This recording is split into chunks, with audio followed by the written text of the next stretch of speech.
Hello and a very warm welcome to Meghan and Harry News YouTube channel. Hi, I'm Alex, I hope all is well with you. The incredibly toxic media are continually putting out misleading information and also use Meghan and Harry to push other agendas that they may have.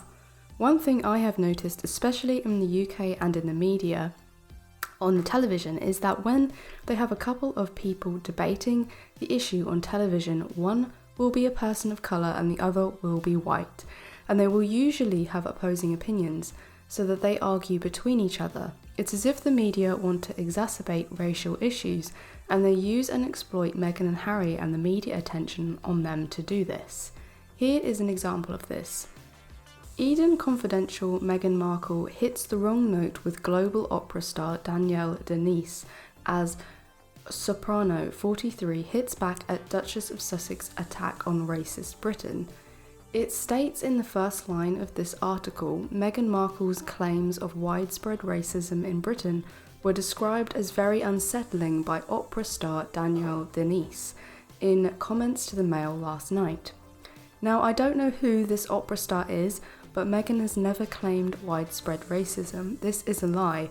Britain is very much a multicultural country, and as with anywhere, there are always going to be a handful of people here and there that have racist views. But generally, people are not racist. Things have moved on greatly in the last 50 or so years. This insidious article is right off the bat claiming that Meghan has said that the people of Britain are racist. This is absolute nonsense. What Meghan and Harry have claimed is that there are archaic values and racist attitudes within the establishment, within the corridors of power. Yes, they have implied that, but they have never said the people of Britain were racist, because generally they are not. This is once again another effort by media sharks to drive negative influence towards Meghan and Harry. It continues on, like the Duchess of Sussex, Denise is a prominent woman of colour in her profession who married into a white upper-class British family intertwined with a famous institution.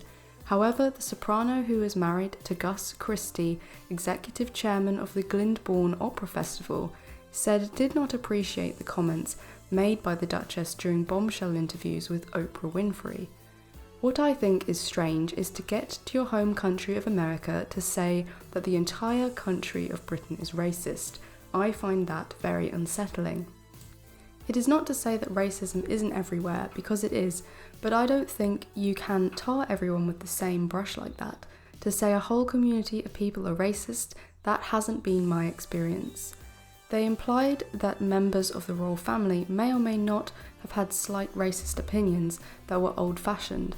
They never said a whole country of people were racist, a country like the UK, which is one of the most multicultural countries you can find. This article and what this person has said is trying to create issues where there are none, by giving a false impression to stir up racial issues where there are very few in the first place, and using Meghan and Harry to do it, while simultaneously painting them in a negative light to the British public in order to undermine their popularity. This opera singer then goes on to say, she did not agree with Meghan and Harry's slurs about racism in the royal family, which the prince rode back from in recent interviews. So she even admits it here that any slurs and any racial slurs were against the royal family. How does she extrapolate this to meaning the whole of the UK? So someone says something about one member of a family and the opera singer then just automatically assumes that it means 70 million people of the UK are all racist. In some ways, this spreading of false allegations is as dangerous as the article by Jeremy Clarkson, and is another case in point where the tabloids take something someone has said or get someone to say something that exaggerates or completely changes what someone else has said in order to give a completely false impression. This once again shows the desperation of the media, a media who are losing their battle to tarnish the names of Meghan and Harry. It shows how low they will go, how far down they will sink in any attempt to try and achieve influence over the readers of their garbage. Please let me know your opinion below in the comments, and I'll see you in the next video.